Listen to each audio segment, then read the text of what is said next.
Bonjour, David Boucher, référent technique à la ferme pilote du groupe Carré. Bienvenue pour un nouveau Carrément Plaine.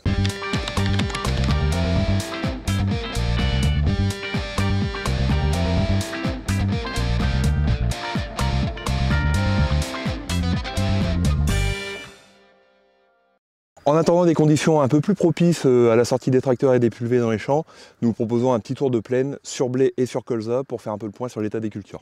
Nous sommes aujourd'hui dans une parcelle sur la ferme pilote à Gouy-sous-Bellonne dans le Pas-de-Calais, sur une parcelle donc de blé d'hiver, variété KVS Extase, semée le 25 octobre et qui est aujourd'hui à un stade entre épi 1,5 et épi 2 cm. Comme on le voit un peu derrière moi, on a une population aujourd'hui qui est très importante.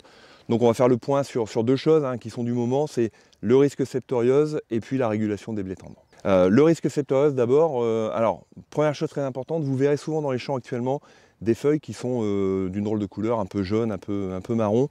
Il est important de faire la différence entre une sénescence, puisqu'il y a quand même beaucoup de pertes de feuilles dues à des très fortes biomasses cette année, et puis de la septoriose. La septoriose, c'est tout simple, si vous voyez des petits points noirs, c'est-à-dire les pycnides, c'est de la septo, si vous n'en voyez pas, c'est pas de la septo.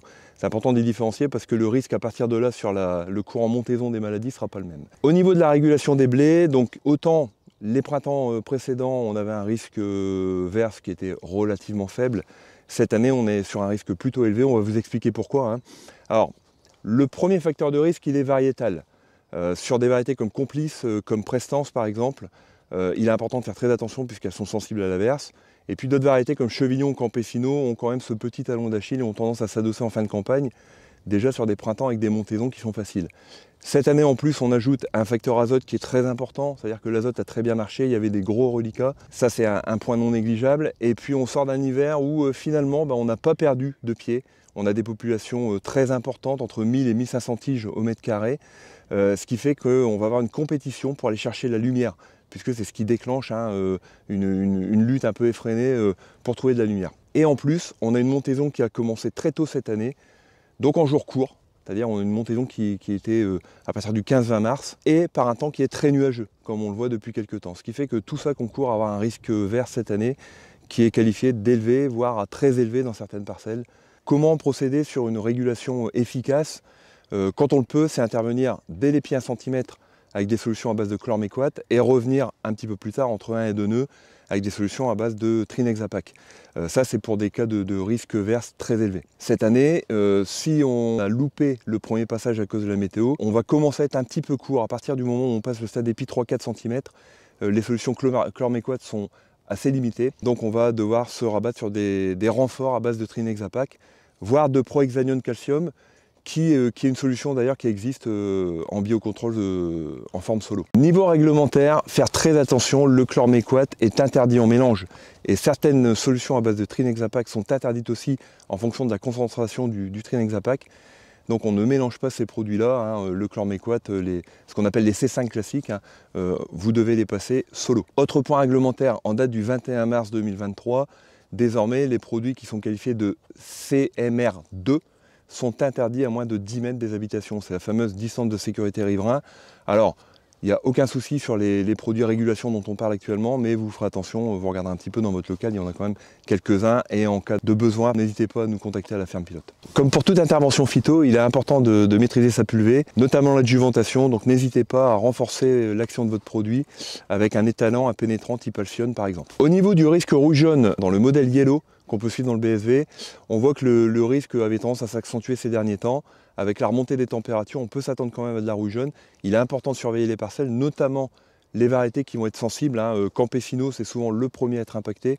Donc allez souvent dans les parcelles, vérifiez. Généralement, les solutions les plus préventives à base d'azoxystrobine ou tébuconazole sont plus efficaces que des interventions pompiers où on est obligé de revenir une fois, 2 fois, 3 fois comme on l'a vécu l'an dernier. Une adventice qu'on a souvent tendance à délaisser un petit peu à cette époque-là pour revenir un peu plus tard et donc beaucoup trop tard, c'est le chardon.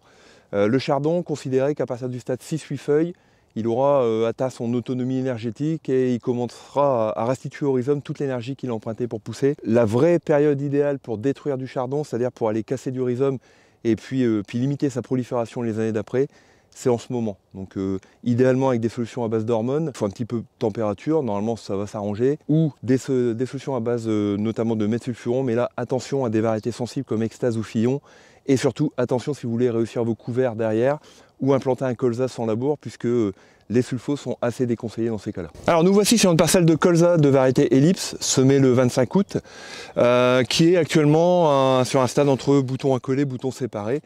Et comme vous pouvez le voir, on commence à avoir quelques fleurs de la variété Alicia, puisque nous travaillons beaucoup le mélange de variétés très précoces pour faire ce qu'on appelle le piège à ménigètes. Au sujet des ménigètes justement, le stade vraiment sensible, il est vraiment pendant l'élongation, tant qu'on a des boutons.